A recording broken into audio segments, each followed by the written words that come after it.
that there's no real normality. On the other hand, I also want people to think about how much society does try to enforce normality, right? So our school systems have these standardized tests, and we have, you know, all these norms and ways that we expect students to act, and things that we expect women to do, and things that we expect men to do. And so it's hard to break out of the norm, right? It's easy to say, oh, there is no norm, but norms are everywhere around us. And so that's part of why there are these hidden barriers, right? Is because people assume, oh, this is normal, right? And then everyone else has to constantly fight against that and get folks to think about, hey, this isn't really normal. Lieutenant, let me ask you something following from Dr. Carey. Is it hard to, or is it any challenging to hire someone while staying in the norm, but yet still being an equal opportunity employer? It's difficult to hire Pennsylvania State Troopers, period. And the reason why is because, number one, we have physical standards. Number two, you pretty much have to be squeaky clean. Credit issues, you know, arrest, things like that. And then just the life that we lead in general. You know, that we once you become a police officer, you just kind of have to separate yourself from the things you used to do. So that's difficult, number one. But number two, being an equal employment opportunity officer, I have to, and I'm really glad that I was afforded the opportunity to be the equal employment opportunity officer, because what it does is it allows me to make changes in an organization as large as the Pennsylvania State Police. So now, when I say to them, if we're hiring, let's say we need secretaries all the time, or we need IT people. When we're hiring IT people, when I look at questions that come to me that they, now let's just say this, in my tenure as the equal employment opportunity officer, what I've done is whenever someone is hired, I want to see all the questions that these people were asked. And what that means is, when you come in, the same questions are asked of you, that were asked of her, that were asked of her. And then I want to see how you're scoring them.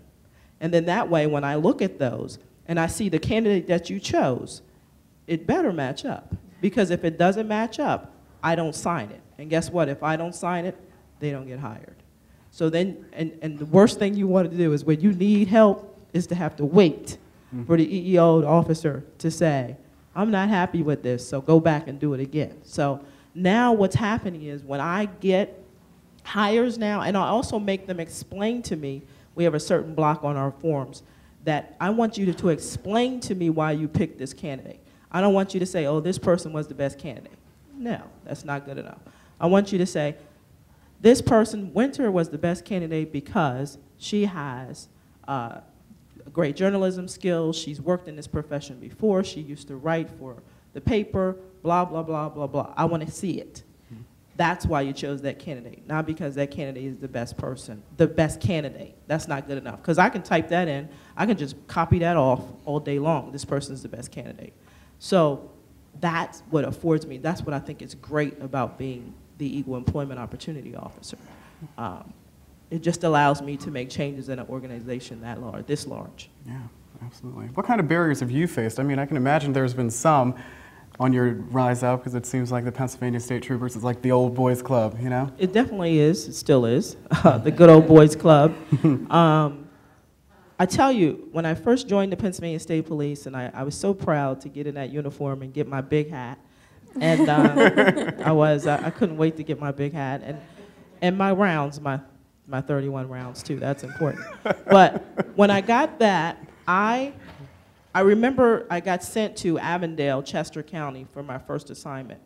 And when I went to Avondale, Chester County, it was another female that worked there. She was white female, and then me. It was great as far as the locker room, because it was just she and I, so it was great as far as that goes. But when I was out on the road and I'd go out and pull someone over, or I go to someone's home, they'd open the door and they would go, "Black female state trooper? I didn't know they had any." Now, this is 13, y'all have only been on the job 13 years. And then as I progressed, I went to York County. I got to York County, and I was down in Peach Bottom Township. I'll never forget it.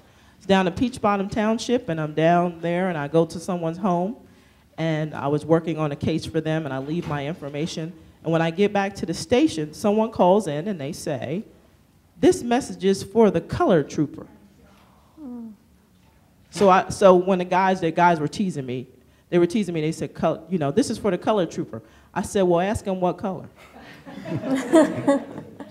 But I mean, keep in mind, not long ago, when I came up to Harrisburg and I became the public information officer, and they used to put me on television all the time, people would come up to me afterwards and they'd say, "You know what?